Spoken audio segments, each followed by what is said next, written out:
그 조선시대나 고려시대에 있던 흔적들이 드러나고 있습니다. 우리나라에. 이게 저수지를 만들면서 이렇게 물을 채워버려 가지고 그 흔적들이 있잖아요. 그렇지? 그렇지 않습니까? 예. 그 흔적들이 자꾸 그 드러나고 있어요. 성찬아, 그렇지? 예. 성찬이는 항상 고개를 들어서 나를 보세요. 그리고 소웅아, 소웅이도 나를 보세요. 계속. 예. 왜냐하면 그 한 3, 40분만 집중하면 돼. 3, 40분만 나를 쳐다보면 돼. 여러분들이 지금 입시에 관련된 문제라 그러면 눈동자 뚫어지게 보겠죠? 근데 입시에 관련하지 않다라고 생각을 하고 이게 별로 중요하지 않다라고 생각을 하니까 되게 열심히 안 듣는데 이게 사실은 이게 깨달아 알면 우리의 생명과 연관된 거고 우리의 삶과 가치와 연관된 거라는 것을 우리가 명확하게 알고 좀 지나갔으면 좋겠어요. 예, 많은 성도님들이 어른들이 그런 경험을 하신 부모님들이 있을 수도 있어요. 이렇게 잘 나가는 직업을 갖고 있다가 갑자기 다른 걸로 바꾸어서 이렇게 하나님을 믿는 일에 더 열심히 하겠다라고 하시는 분들이 가끔 있어요. 또 많은 분들 부모님들 중에 이렇게 더 세상적으로 살기에는 돈도 많이 벌 수 있고 명예도 더 얻을 수 있는 분들이 있는데도 불구하고 그것을 약간은 어느 정도는 포기하면서 신앙생활을 더 열심히 하고자 노력하고 애쓰시는 분들이 있어요. 부모님들이 그런 분들은 왜 그럴까라는 것을 여러분들은 퀘스천 마크를 가지셔야 돼요. 지금 여러분들이 느끼는 학교에서 듣는 선생님들의 말이라든가 입시의 환경이라든가 이런 것들은 자꾸 들어보면 꼭 좋은 대학이 우리에게 더 많은 것들을 줄 것 같고 지금 더 많은 공부를 해야 더 나은 삶을, 더 나은 경제력을, 더 나은 집을, 더 나은 차를 조금 더 구체적으로 얘기하면 더 좋은 배우자를 남자친구, 여자친구를 만날 수 있을 것 같이 얘기를 하고 있어요. 사실 다 그렇게 얘기를 하죠. 하지만 세상은 그렇게 호락호락하지 않다라는 거죠. 세상은 그렇게 호락호락하지 않다. 여러분들의 생각과 여러분들의 뜻대로 여러분들의 의지대로 움직여주지 않아요. 지금 TV에 나오는 서울대의 모 학생이 자기가 그렇게 될 줄 알았을까요? 이렇게 전 세상에 우리나라 전체의 이슈화가 될 줄 알았을까요? 몰랐을 거예요. 하지만 그 학생이 갑자기 이슈가 돼가지고 그 학교는 똥통학교가 되고 있어요. 학교 다니는 학생들 커뮤니티에 지금 학교 다니는 것 자체가 부끄럽다라는 얘기들이 계속 올라오고 있다. 여러분, 우리가 지금 생각하고 느끼는 가치들이 되게 바른 방향으로 가고 있다라고 막 그 세상에서는 얘기할지 모르지만 우리가 올바른 가치관을 갖고 있지 않으면 우리가 또 삶을 어떻게 살아야 나가야 되는지를 제대로 알고 있지 않으면 마구잡이로 남에게 피해를 주면서 이 세상의 권력자로 살아갈 수도 있다라는 거죠. 우리가 그것을 명확히 인식을 하고 조금 목사님의 얘기를 들어보면 좋을 것 같아요. 오늘 그 얘기를 조금 하려고 해요.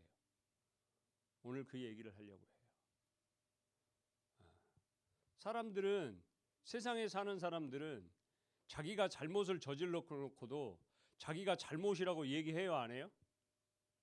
얘기를 하지 않아요. 책임을 지는 사람이 지금 세상에 보면 권력자들 사이에서 책임을 지는 사람이 있나요? 책임을 지는 사람이 거의 없는 것 같아요. 분명히 책임을 지겠다라고 얘기를 하고 나왔거든요. 그런데 어른들의 행태를 보면 책임을 지는 사람이 아무도 없어요. 오히려 뭐가 문제입니까? 그래요. 서울 한복판에서 150명이 넘게 가까이 죽었어요. 여러분들 형 누나가 죽었다니까요. 할로윈 축제가 문제가 아니라요. 사람이 죽었다고요. 그런데 누구도 책임지지 않아요. 책임지지 않으려고 해요. 누구도 거기에 대해서 얘기하지 않아요. 여러분들도 그런 사람이 되고 싶으세요? 그런데 문제는 뭐냐면 그런 사람들의 이 심리가 뭐냐면 내가 잘못이 없다라고 생각을 하는 거예요. 기본적으로. 그게 뭐 내가 뭐가 문제야? 라고 생각을 하는 거죠. 지금 우리가 하나님의 말씀을 그냥 안 읽어도 되고 안 들어도 되고 찬양을 안 해도 되는데 그게 뭐가 문제야? 라고 생각하는 분들이 꽤 많죠. 피곤하면 조금 넘길 수도 있고 그렇지 성찬아? 그렇게 고개를 끄덕이면 이제 그런 면에서 얘기를 들어보라고. 그런 사람들이 갈수록 늘어나요. 그러면서 세상에 있는 많은 크리스찬들이 우리나라가 아닌 다른 나라에 속한 많은 크리스찬들이 우리나라에 복음을 전한 우리나라가 전해준 말고 복음을 우리나라에 전해준 많은 크리스찬들이 영성가들이 얘기를 하죠. 한국의 기독교는 진짜 이상하다. 한국의 기독교는 진짜 이상하다. 한국의 교회는 교회가 세워지면 그 선한 영향력을 통해서 주변에 점집이 사라지고 술집이 사라지고 유흥의 문화가 사라질 건데 이상하게 교회가 있는데도 불구하고 한국의 교회는 그곳에 있는데도 불구하고 주변에 유흥가가 더 많아지고 점집이 생생하게 살아있으며 온갖 이단들이 판을 치고 있다 라고 얘기를 합니다. 여러분, 우리가 믿는 신앙은 대단히 거룩해 보이죠. 근데 외신들은요, 다른 위에 있는 다른 영성가들은요, 한국의 기독교를 그렇게 바라보고 있어요. 이게 최근 얘기냐고요? 아니요, 오래전 얘기예요. 우리가 성도들이 참된 신앙을 가지고 작은 예수로서 정말 올바른 신앙을 갖고자 이 세상 가운데 나가서 복음을 전하는 선교사의 사명을 가지고 나간다면 세상은 우리가 빛과 소금이라고 한다면서요. 그러면 정화되지 않을 게 없고요. 어둠이 드러나지 않을 게 없거든요. 근데 세상에 나가서 그리스도인이라고 말하는 사람들이 거룩함을 잊어버리고 오히려 그 안에서 움츠려들고 드러내는 걸 싫어해요. 빛으로 드러내는 걸 싫어하고 소금으로 드러내는 걸 싫어해요. 왜요? 왕따 당할 것 같거든요. 찍힐 것 같거든요. 창피하거든요. 여러분, 거룩함 말 나왔으니까 얘기합시다. 거룩함이 무슨 뜻인가요? 거룩은 다 알잖아요. 교회에서 흔히 쓰는 말 중에 거룩하다. 이 정도는 다 아시죠? 이게 이제 코데시라고 한단 말이에요. 코데시. 히브리 말로 코데시. 이게 이제 무슨 뜻이냐면 분리되다. 이게 완전히 나뉜 거예요. 분리. 또 다른 말로는 다른 걸 얘기하는 거예요. 다른 걸. 거룩함이란 두 가지 뜻이에요. 하나는 뭐라고요? 분리와 다름은 다르잖아요. 두 번째 뜻은 뭐라고요? 다른 거예요. 다른 거예요. 이게 거룩이에요. 근데 이걸 파악하는 게 쉬워요, 어려워요? 우리는 거룩이란 말을 대단히 쉽게 사용하고 있지만 이걸 파악하는 게 생각보다 어려워요. 그러다 보니까 거룩한 삶을 살겠다라고 다짐을 하고 얘기를 하지만 이 삶을 사는 건 쉬워요, 어려워요? 어려워요. 왜? 거룩이라는 걸 잘 모르니까. 거룩이라는 걸 잘 모르니까 이 거룩한 삶을 잘 몰라요. 못 살아. 그래놓고 무조건 내가 사는 삶이면 거룩한 삶이래. 그렇게 생각하지 않으세요? 나는 교회 다니고 예배 드리고 엄마 말씀 좀 듣고 그래 일주일에 한 번 또는 한 달에 한 번 엄마랑 아빠랑 약속 듣고 교회 나가서 예배 드리기로 했으니까 또 그래도 학원 안 나가고 예배 드리러 왔으니까 나는 거룩한 삶을 살고 있는 거야. 이게 진짜 거룩한 삶인가요? 그렇지 않죠. 그거는 자기주관적인 거죠. 우리의 모든 시선은 어디에 맞춰져 있어야 돼요? 모든 주관은 하나님께 맞춰져 있는 거죠. 하나님께 맞춰져 있는 거죠.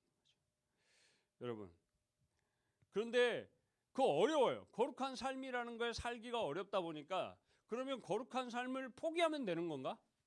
포기하면 되는 건가요? 에이, 그냥 대충 살아.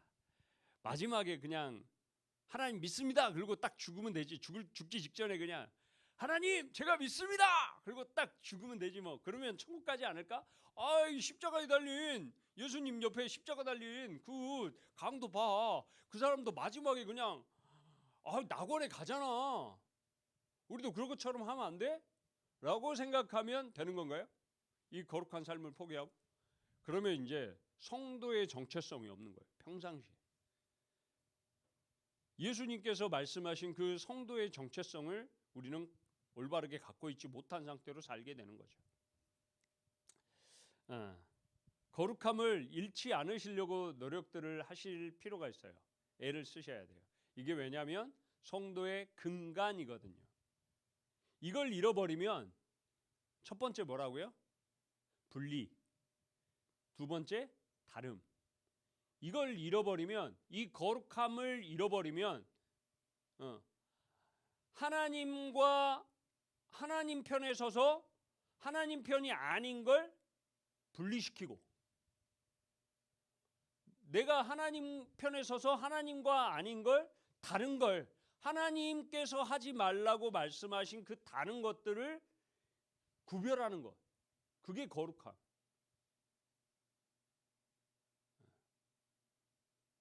이 거룩한 삶을 유지하려고 노력하시는 게 성도된 삶의 근간이자 기본이다, 본질이다라는 걸 우리는 좀 기억할 필요가 있어요. 그러면서 하나님께서 레위기 19장에서 말씀하고 있죠. 뭐라고 얘기하세요? 내가 거룩하니 너희도 거룩하라. 하나님이 거룩하니까 너희도 거룩하라고 얘기를 하시는 거예요. 그게 하나님의 성품이라고. 성찬아, 알겠어요? 뭐가 하나님의 성품이라고요? 뭐가 하나님의 성품이라고요? 알겠다고 했잖아요. 거룩. 따라합시다. 거룩. 따라합시다. 거룩. 거룩이라는 게 하나님의 성품이라고. 오늘 그 얘기에 누가 나오냐면 이사야가 나와요. 이걸 없애고 펜 바탕으로 할 수는 없나요? 끄는 게 어떤 거죠? 이렇게 하면 되나요?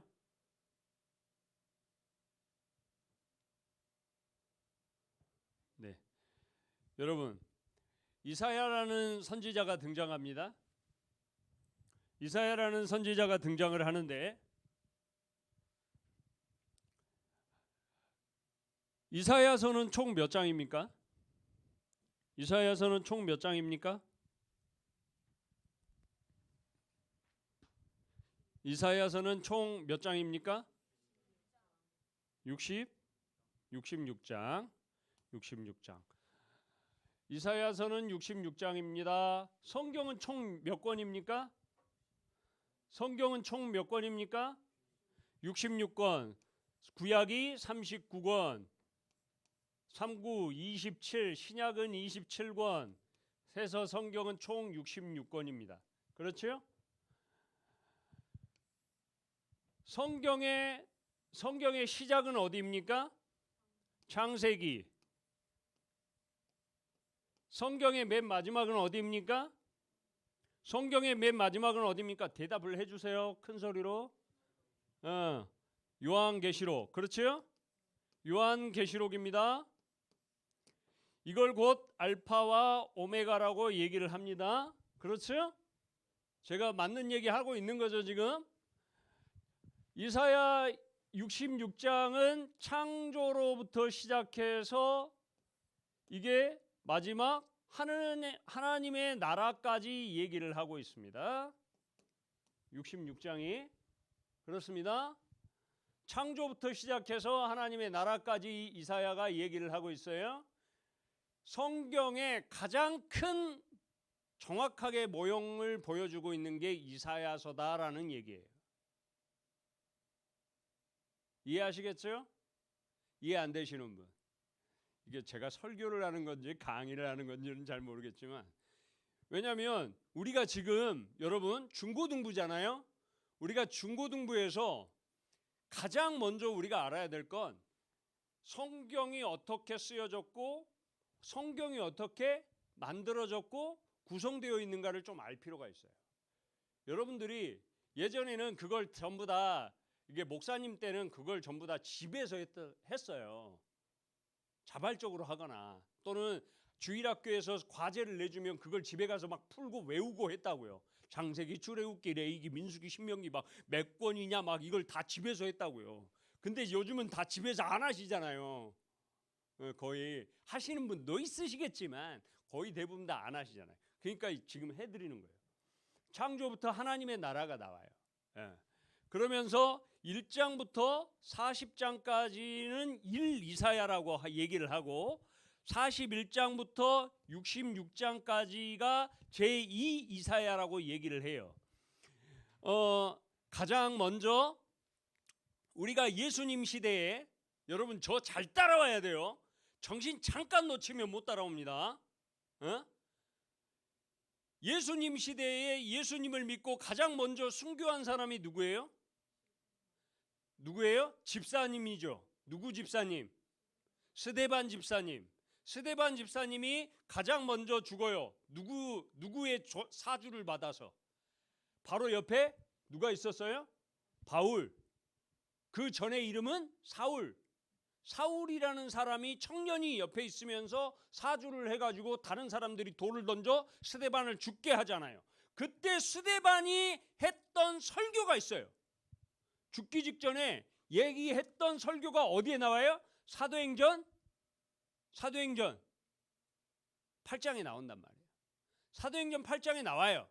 사도행전 8장에 나오면서 이 8장이 주로 어디 내용이냐면, 스데반이 말한 설교의 주된 내용이 어디냐면 이사야 65장과 66장의 내용이에요.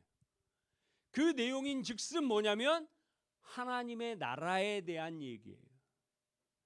요한계시록 마지막 얘기하고 동일하다고요. 이게 이해하시겠어요? 지금까지 잘 따라오고 계시죠? 이해 안 되는 거. 그렇게 해서 아이고 제가 좀 잘못 눌러요. 이렇게 이사야라는 사람이 대단히 뭐하다고요? 중요하다. 성경에서 가장 장수가 많은 성경에는 66권의 성경이 있는데, 각각의 성경이 있는데, 이사야 그 성경의 장수가 가장 많은 성경은 시편, 그 다음에 시편 빼고는 이사야서예요. 66권, 66장이에요. 66장으로 가장 많아요. 양으로 따지면 가장 많은 그 글자 수, 이 양이 가장 많은 건 이사야 다음에 나오는 예레미야서예요. 예레미야서는 52장으로 되어 있는데 가장 양이 많아요. 분량이 가장 많아요. 그러니까 책 글자 수로 적으면 양이 크겠죠. 두께가 엄청 큰 거죠. 그렇게 돼요. 이사야의 시대가 있어요. 이사야 시대. 그런 이사야가 환상을 체험해요. 이사야가 환상을 체험해요. 여러분들도 환상을 체험하는 은혜가 있기를 소망합니다. 제가 여러분들 나이에 환상을 체험했어요. 여러분 나이에 뭐 하다가 연말에 성극하다가 제가 주기철 목사님 대역을 했거든요. 연극을 했는데 고등학교 1학년 때 연극을 했는데 주기철 목사님 하다가 제가 은혜를 정말 많이 받았어요. 그걸 연습하면서. 여러분, 이사야가 환상을 체험해요? 환상을 체험해요? 언제 해요? 언제 해요? 언제 하냐면 1절에 보니까 우시야 왕이 죽던 해. 누구 왕이요? 여러분 앞에 보세요. 성찬아 앞에 보라고. 어떤 왕이요? 어떤 왕이요? 우시야 왕이 죽던 해에 그 받는 거예요. 이 우시야 왕이 참 웃긴 재밌는 왕이에요. 우시야 왕이요 16살 때 왕이 됩니다.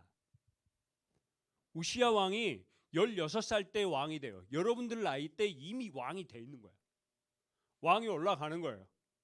중학교 2학년이에요. 왕이 되는 거예요. 왕이 올라가서 처음에는 너무나 하나님의 뜻대로 하는 거예요.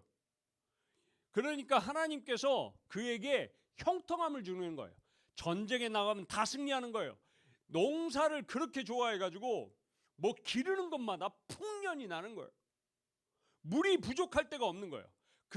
그래가지고 이스라엘이 점점 강해져요. 점점 강해지니까 뭐가 와요? 우시야 왕이 교만해지기 시작해요. 어깨뽕이 엄청 들어가는 거지. 교만해지기 시작해요. 그래가지고 왕이 제사를 드리면 돼요, 안 돼요? 안 돼요. 그러더니 왕이 교만해지기 시작해가 야, 너 제사장 나와. 내가 제사 드릴게. 그래가지고 제사 드리러 딱 가는 거지. 그래서 제사를 드리려고 하는 순간 하나님께서 이 사람을 뭘로 치는 거예요? 따라합시다. 나병 하면 누가 생각나요? 지난번에 나만 장군. 그렇죠. 나만 장군이 다른 나라 군대 대장이었던 나만 장군이 생각나는 거죠. 나만 장군. 그렇게 문둥병으로 딱 맞으니까 가둬버려요. 문둥병에 걸리면 일반인들과 같이 생활하면 돼요, 안 돼요? 안 돼요. 왕이라도 예외가 아닌 거야. 그러니까 우시야 왕이 이렇게 가두어져요. 가두어지고 그러면 나라 통치는 누가 해요? 16살 때 왕이 됐는데 무려 52년간 통치를 해요. 그런데 이 중간에 젊었을 때 나병이 걸리는 거야. 그러면 나머지 기간은 왕이잖아. 왕인데 통치는 그래도 해야 될 거 아니야. 누가 통치해요? 아들이 통치를 합니다. 아들이 통치하는데 이스라엘의 왕 계보 중 역사상 처음으로 뭐가 돼요? 섭정왕이 되는 거예요. 이렇게 왕이 있는데 대리해가지고 아들을 대리해서 청정하는 그 왕권을 행사하는 거, 이걸 섭정이라고 하는 거예요. 섭정이라고 하는 건데 섭정을 하는 거죠. 이렇게 하는 거예요. 그런데 그 우시야 왕이 이렇게 하나님의 징벌을 받다가 죽었어요. 그러니까 이사야 선지자인 이사야가 왕족이라 그랬잖아요. 이사야는 왕족입니다. 이사야는 왕족이에요. 그러니까 이 우시야하고 친척 관계인 거예요. 친척 관계인 거예요. 예? 친척 관계에 있는 이사야가 볼 때 깨달음이 많은 거죠. 뭔가를 느끼고 있는 거야. 야, 이거 뭐지? 왜 이렇게까지 해야 되나? 그러니까 뭐지? 라고 하는 순간에 환상을 보는 거예요. 여러분, 내가 궁금한 게 없으면, 하나님에 대해서 궁금한 게 없으면 하나님께서 여러분들에게 다가오실까요? 그렇지 않아요. 여러분, 하나님에 대해서 여러분은 스스로 궁금하셔야 돼요. 아, 이 정도 알았으니 됐어 라고 하실 게 아니고, 어른들이 알려주시니까 이 정도면 됐어, 아니 선생님께서 알려주시니 이 정도면 됐어 하실 게 아니라, 성경을 읽어보셔야 되는 이유가 하나 뭐냐면, 성경을 모르잖아요. 모르면 궁금해하라고요. 거기에 퀘스천 마크를, 하나님 왜 여기서 이러셨나요? 그리고 뭘 해요? 하나님께 질문을 하는 거예요. 그래야 하나님에 대한 역사와 환상이 계시가 우리를 통해서 증거되는 거예요. 이사야도 궁금한 거예요. 두려운 거예요. 뭔가가 있어요. 그러니까 그 순간에 하나님께서 환상을 보여주시고 나타나는 거예요. 예. 여러분, 그 이사야가 환상을 체험한 걸 우리 1절부터 4절까지 말씀인데 다시 한번 읽어봅시다. 좀 시간이 걸리더라도 우리 다시 한번 1절부터 4절까지 한 목소리로 함께 읽어봅시다. 앞에 없어요. 읽어봅시다. 시작. 내가 본즉 주께서 높이 들린 보좌에 앉으셨는데 그의 옷자락은 성전에 가득하였고 스랍들이 모시고 섰는데 각기 6날개가 있어 그 둘로는 자기 얼굴을 가리었고 그 둘로는 자기의 발을 가리었고 그 둘로는 날며 서로 불러 이르되 거룩하다 거룩하다 거룩하다 만군의 여호와여 그의 영광이 온 땅에 충만하도다 하더라.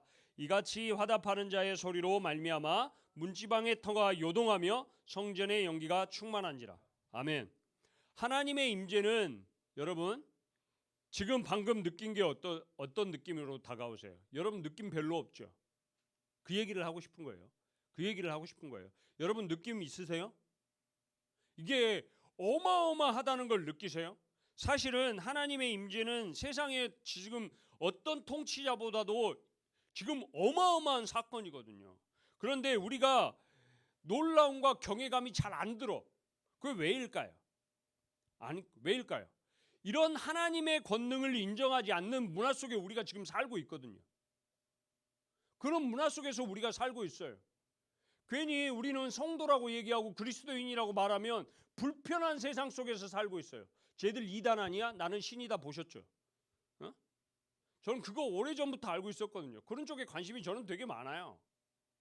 이단과 관련된 얘기에 되게 관심이 많아요. 그리고 스스로 공부도 10년 전부터 해오고 있고요. 거기에 관련된 내용들도 지금 계속 관련된 자료를 찾고 정확한 정보를 전달해드리기 위해서 수고하고 있다고요. 여러분, 그런데 그런 문화 속에서 지금 우리가 살고 있는 거예요. 우리가 이사야가 체험한 환상에 그저 그런 반응으로 또는 그다지 깊게 영향을 받지 못하는 건 사실 우리가 그런 문화 속에서 지금 알게 모르게 스며들고 있는 거죠. 그러니까 이 지금 어마어마한 사건을 보고도 우리가 하나님이 뭐 경외감이 들거나 대단히 놀라움이 들거나 그러지 않아요. 읽으면서도 우리는 지금 정말 하나님의 영광을 제대로 보지 못하는 문화 속에 살고 있다는 거죠. 인간이 만들어내는 소음과 분주함이 하나님의 영광을 가려요. 차라리 가리기만 하면 원본을 찾기는 쉬워요. 가리기만 하면 원본을 찾기는 쉽잖아요.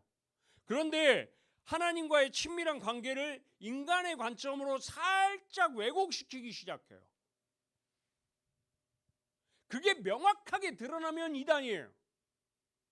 그런데 이단이 아닌데도 불구하고 우리는 자꾸 살짝씩 왜곡시켜요.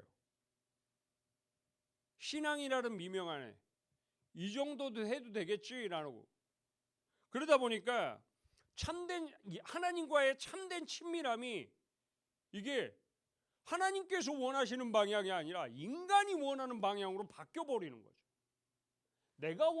내가 하나님께 맞춰야 되는데 나한테 맞추게끔 다 만들어져 있는 시스템을 그렇게 맞춰놓은 거죠. 그래서 우리는 끊임없이 종교개혁을 해야 된다라고 얘기를 하고 있는 거예요. 우리 개개인의 신앙뿐만 아니라 교회 전체, 사회 전체적으로, 신앙 전체적으로 제2의 종교개혁을 해야 된다라고 계속 주장을 하고 있는 분들이 이런 얘기들을 하고 있는 거예요. 이거는 극소수가 아니고요. 교회 큰 어른들이나 신학자들은 다 이 얘기를 하고 있는 거예요. 하나님과의 친밀함이 달라져 버리니까 어느새 뭐예요? 신앙이 하나의 뭐가 되는 거예요? 오락이 되고 즐거움이 되고, 예? 그러다 보니까 참된 신앙을 얘기하면 소외되죠. 참된 신앙을 얘기하면 소외되고 거기다 대고 하나님의 경외함, 하나님을 전능하심 이런 걸 얘기하면 믿겠냐고. 안 믿는 거지. 안 믿는 게 당연한 거예요. 여러분 할렐루야 뜻 아시죠? 할렐루야가 뭐예요? 할렐루야가 뭐예요? 야훼 여호와를 찬양하라. 여호와를 찬양하라가 할렐루야란 말이에요. 그런데 그 할렐루야가 어디에 쓰이고 있어요? 지금은 대중가요 가사로 쓰이고 있잖아요. 대중가수 추임새로 쓰이고 있잖아요. 교회에서 움직여지는 많은 것들이 이제는 오락거리로 쓰임 받고 있잖아요. TV에서. 뭐 하다가 나 영광 할렐루야 뭐 이런 장난 개그 프로로 쓰이고. 하나님을 높이고 하나님을 찬양하고 하나님을 경배해야 되는 많은 것들이 이제는 세상의 문화거리로 전락해버리고 오락거리로 전락해버리는 문화 속에서 지금 우리가 살고 있다 보니까 우리 자신도 성경을 읽으면서 어마어마한 사건을 보면서 거기에 대한 감흥이 없는 거지.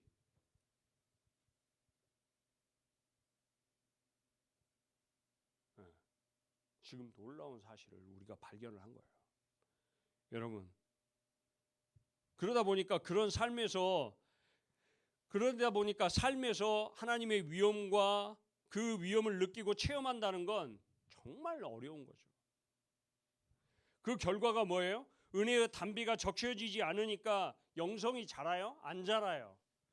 세속의 물질과 권력에 물들어서 나 중심적으로 생활하고 내가 지금 여기서 신앙은 나를 거둘 뿐, 교회는 나를 거둘 뿐, 하나님은 나를 거둘 뿐, 내 능력과 힘과 재능으로 모든 것을 세상을 이겨내리라.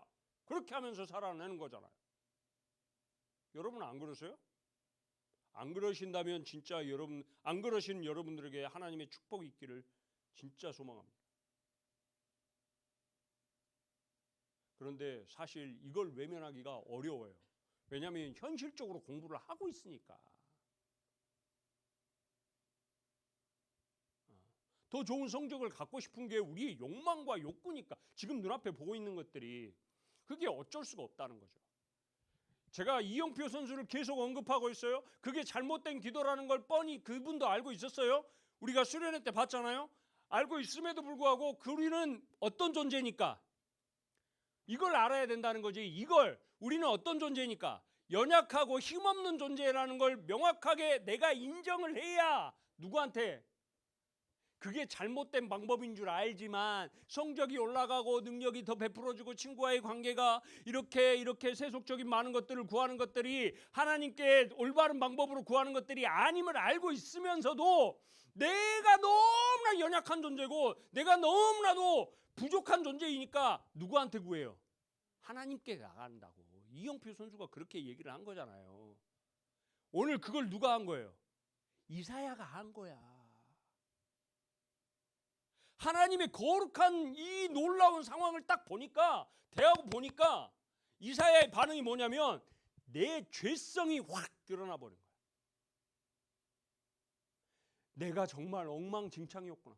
이사야는 그 전부터 하나님을 정말 거룩하게 섬기면서 살아왔던 왕족이라니까요. 1장부터 5장까지는 그러면 하나님을 몰랐어요? 아니요. 이사야는 누구보다도 하나님을 절실하게 믿었고 누구보다도 하나님을 정말 신실하게 생각했던 사람이라니까요. 여러분만큼 그렇게 더 열심히 살았던 사람이에요. 그런데 그런 이사야가 하나님의 거룩함 임재를 현상을 딱 마주대하고 보니까 뭐가 딱 드러나 버리냐면 내가 얼마나 죄인이구나라는 걸 확 드러나 버린 거예요. 이걸 깨닫는 거예요.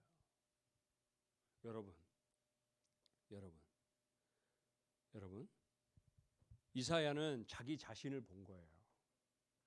자기 자신의 죄성과 자기 자신의 죄악된 모습을 본 거예요. 그가 진짜 하나님의 거룩함을 대하자 자신이 얼마나 죄악인 걸 알게 됐다니까요. 우리 5절 다시 한번 읽어봅시다. 5절 한번 읽어봅시다. 5절 말씀만 시작. 그때 내가 말하되 화로다 나여 망하게 되었도다. 나는 입술이 부정한 사람이요 나는 입술이 부정한 백성 중에 거주하면서 만군의 여호와이신 왕을 배웠음이로다 하였더라. 이렇게 되는 거죠. 여러분, 선함이 없는 자신과 부정한 죄로 가득 찬 자신을 본 거예요. 이러한 이사야의 깨달음에 모두가 동참하시는 여러분 되시기를 축복합니다. 여기서부터 시작하는 거예요. 여기서부터 시작하는 거예요. 자신의 죄성과 선함 없음을 아는 것이 뭐라는 거예요? 은혜라는 거예요. 여러분, 만약에 그리스도인인데 죄에 대한 정확한 어떤 적절한 이해와 시각을 갖고 있지 않아요. 그렇다면 예수 그리스도를 통한 하나님의 무한하신 용서와 어떤 은혜를 알 수 있을까요? 내가 죄인이 아니라고 생각하는데 무슨 용서가 있겠으며 무슨 은혜가 있겠어요? 세상에 속한 사람들은요, 자기가 죄 없다 얘기한다니까요. 100 몇 명이 죽고요, 뭐 세월호가 터지고요, 뭐 이렇게 죽고요, 그래도요 자기가 죄 없다고 얘기한다니까요. 세상의 사람들은 그래요. 뻔뻔해요. 그냥 자기가 잘못을 저질러 놓고도 그냥 내가 뭐가 잘못있어 그리고 막 싸워요. 우리 주변에서 많이 보잖아요. 그런데 그리스도인들은 그렇지 않다. 그리스도인은 하나님의 그 선하심을 딱 바라보는 순간 내 죄성을 깨달아는 거죠. 세상에 나가서, 그런데 내가 죄악된 모습을 알게 되는 순간인데 내가 그걸 가지고 세상에 나가서 맞서 싸우는 거냐고. 그걸로 맞짱 뜨고 네가 올래 내가 올래 삿대질하면서 싸울 수가 있느냐고요. 아니요.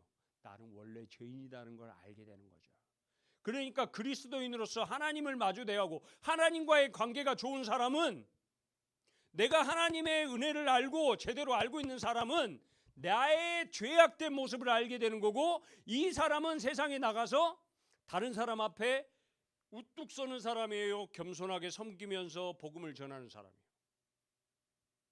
후자가 되는 거죠. 그렇죠. 남을 함부로 학대할 수 있는 사람, 왜 자기가 죄악됨을 느꼈는데, 죄인됨을 느꼈는데 내가 어찌 남에게 가서 함부로 손가락질을 할 수 있으며 누가 함부로 얘기할 수 있겠느냐고. 그걸 못하는 거예요. 이게 원리요. 이걸 지금 오늘 말씀이 하고 있는 거라고요. 이게 성경 전체의 원리란 말이에요. 여러분, 생명의 주관자이신 하나님을 만나는 은혜가 우리 가운데 충만하기를 간절히 소망합니다. 여러분, 그제서야 이렇게 하나님을 만나고 나의 죄성을 딱 알게 되는 순간 뭐가 되는 거예요? 하나님께서 이제 필요한, 이 세상에 일을 하시면서 필요하신 곳에 있을 거 아니에요. 이게 단비가 필요하고 여러 가지 필요한 것들이 있을 거 아니에요. 그럴 때 내가 누구를 보냈고 할 때 어떻게 되는 거예요? 이사야처럼 내가 여기 있습니다. 나를 보내소서. 이게 되는 거예요. 이게 믿음 가지고 되는 게 아니란 말이에요. 믿음 가지고, 믿음이 기본적으로 깔려야 되죠. 하지만 하나님을 만나고 나의 죄성과 나의 연약함을 명확하게 딱 인지하고 하나님을 대해야 하나님께서 필요하시는 곳에 쓰임받는 존재로 여러분들이 쓰여지는 거예요. 내가 여기 있습니다. 내가 나를 사용하여 주십시오. 이렇게 고백되고 나오는 거라고요. 여러분, 하나님은 이사야를 파멸시키고자 죄를 깨닫게 하신 게 아니에요. 여러분, 하나님은 오히려 죄를 깨닫게 하심으로써 이사야와의 관계를 재정립하는 거예요. 이사야야, 내가 이제 너를 이렇게 쓸 거야.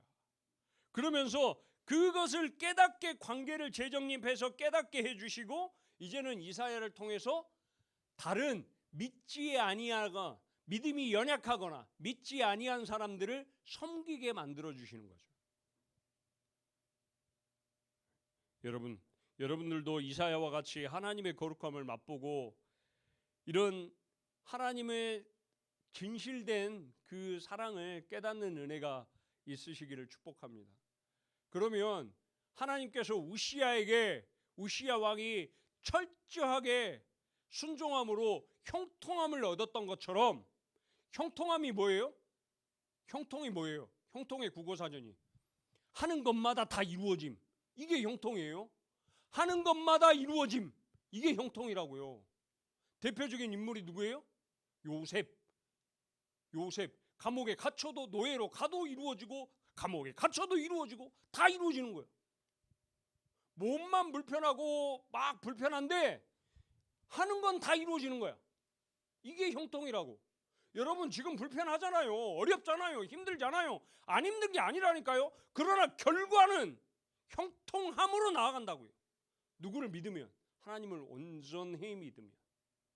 근데 그걸 사람들이 내가 경험하지 않았다고 생각을 하니까, 다가올 미래라고 생각하니까, 또는 남들이 얘기하니까 잘 믿지 못해.